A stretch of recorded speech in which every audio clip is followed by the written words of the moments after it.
ପିଲାମାନେ ଜାଗାଟା ସ୍କୁଲ ସମଝିଦେଲି ଆସିବ ପଢ଼ିବ ଶିକ୍ଷକ ହବ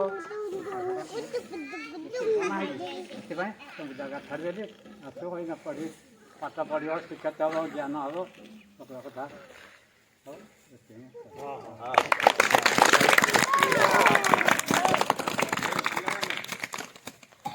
ଆଜ୍ଞା କ'ଣ କହିଲେ ସୁବିଧା ତ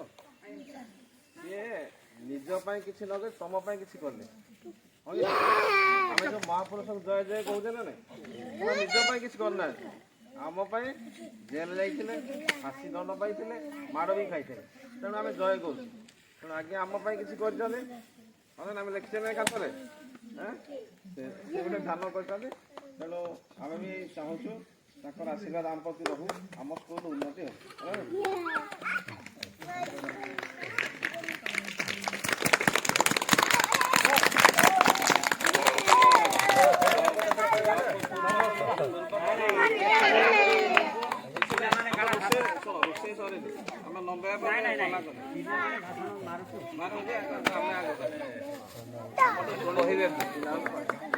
ହଉ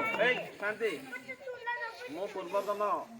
ସଭାପତି ସୁଯୁକ୍ତ ଜଳନ୍ଧର ଆଜ୍ଞା ଅନୁରୋଧ କରୁଛି ପିଲାଙ୍କ ଉଦ୍ଦେଶ୍ୟରେ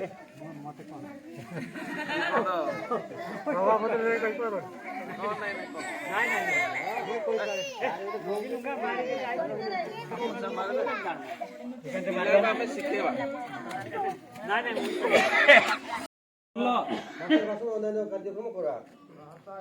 ହାତ ଆଗ ବଢ଼ ମୁଁ ଭାରତ ମାତାଙ୍କର ସେବା ଓ ସମ୍ମାନ ପ୍ରତିଜ୍ଞା କରୁଅଛି ଯେ ମୁଁ ମୋର ଦୈନନ୍ଦିନ ଜୀବନରେ ଅଧିକରୁ ଅଧିକ ଭାରତୀୟ ଉତ୍ପାଦ ବ୍ୟବହାର କରିବାକୁ ଚେଷ୍ଟା କରିବି ଏବଂ ଅନ୍ୟ ଦେଶରୁ ଆମଦାନୀ ହେଉଥିବା ବସ୍ତୁ ବଦଳରେ ଦେଶୀୟ ବସ୍ତୁକୁ ବିକଳ୍ପ ରୂପରେ ବାଛିବି ମୋର ଘରେ କାର୍ଯ୍ୟକ୍ଷେତ୍ରରେ ଏବଂ ସମାଜରେ ଭାରତୀୟ ଉତ୍ପାଦକୁ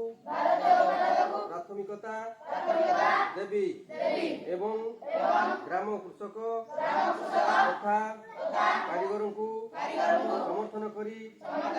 ମୁଁ ସ୍ଥାନୀୟ ଉତ୍ପାଦ ପାଇଁ ପ୍ରାଥମିକତା ଦେବି ମୁଁ ଯୁବପିଢ଼ି ଓ ପିଲାମାନଙ୍କୁ ସ୍ୱଦେଶୀ ଗ୍ରହଣ କରିବାକୁ ଉତ୍ସାହିତ କରିବି ଏବଂ ନୂଆ ପିଢ଼ିକୁ ଏହାର ମହତ୍ତ୍ୱ ବିଷୟରେ ଜଣାଇବି ମୁଁ ମୋର ପରିବାରରେ